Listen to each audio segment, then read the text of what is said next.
After a relatively lukewarm reception to their '95 studio debut, Lemonade and Brownies, Sugar Ray takes a chance. They compromise their loud nu metal skate punk attitude, their rockin' style on just one track on this album.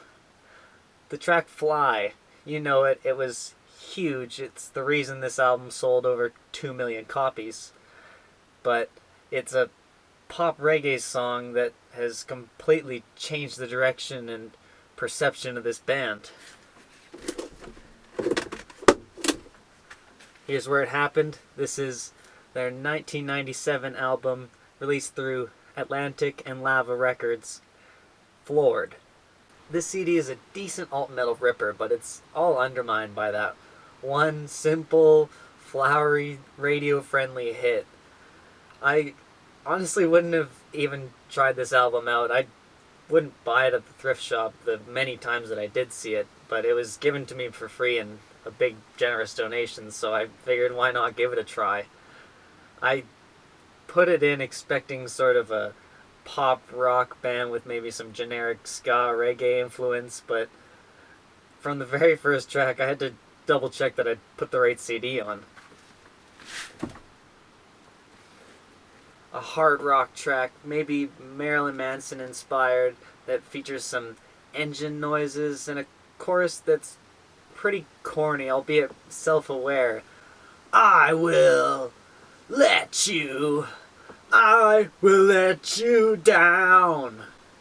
Sort of preparing you for the expectations that you've kind of built up by only knowing the one big hit that's in the middle of this. Further distancing themselves from a pop sound on the next track, Breathe. A screamo-inspired hard rock track that's pretty brutal. They do a decent job at it, but it ends up feeling a little bit too cluttered, and it takes away from the potential rawness that could really make this one hit. Anyone has the band slowing down to a skate rock cut that builds up to an aggressive, anthemic chorus of "Anyone, you can do it!" Sort of motivational skate rock. It's fun, but again, the confidence the band exudes just can't quite carry this one either. It's the song we've all been waiting for. It's time to fly. You see, I got the flies and the bug theme going on. It's all for this song. It shows up twice on the track list here. The first time featuring Super Cat. He sets the tone pretty well, as drastic as the shift in tone is here, and just really gets you ready for this carefree, summery vibe. Wikipedia told me that at one point during the making of this album, Mark McGrath, the lead singer, stormed out over a disagreement in the direction of their sound, wanting to make more screamo-oriented music. Regardless of your feelings on this one, you got to admit it fulfilled its goals right to a T. With the goofy lyricism, catchy, easygoing attitude, and feel-good chorus, it all culminates to 59 weeks on the charts and endless radio play. Let me know whether you think this track made or broke this band, because that's all the happy pop until we revisit this track as a closer, sans Super Cat. A rowdy play on the song Sweet Home Alabama. Speed Home California is a fast punk rock number with a verse delivery that sounds like a faster South Park theme song.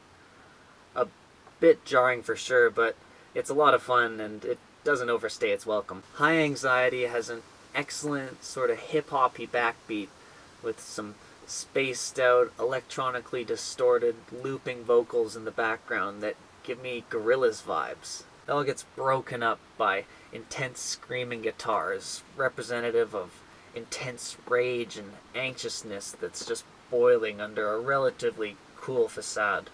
I really like this track, actually. A track titled Tap, Twist, and Snap made me hope for a track about snap, crackle, and pop, but it's a punk rock song that's a little all over the place, that seems to be more of a drinking song than a song about the happy serial characters. Anthemic nu metal backs the explicit American Pig. A hard, ripping, wild one, probably inspired by Rage Against the Machine. The boys do a pretty good job on this one too. Now to the only song not written by Sugar Ray. Stand and Deliver is a Britpop song that comes out of nowhere. While the performance feels flowery and exaggerated.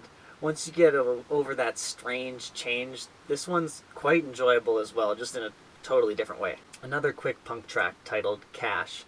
This one's layered with rock guitars and record scratches, adding to the chaos of this relatable little number. Invisible feels like a Billy Talent song, and it's definitely the track where DJ Homicide feels most out of place.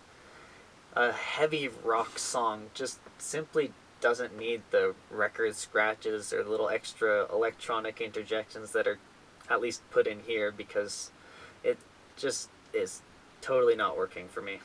On to the last track before the fly returns. Right Direction is a Korn-inspired screaming rock track.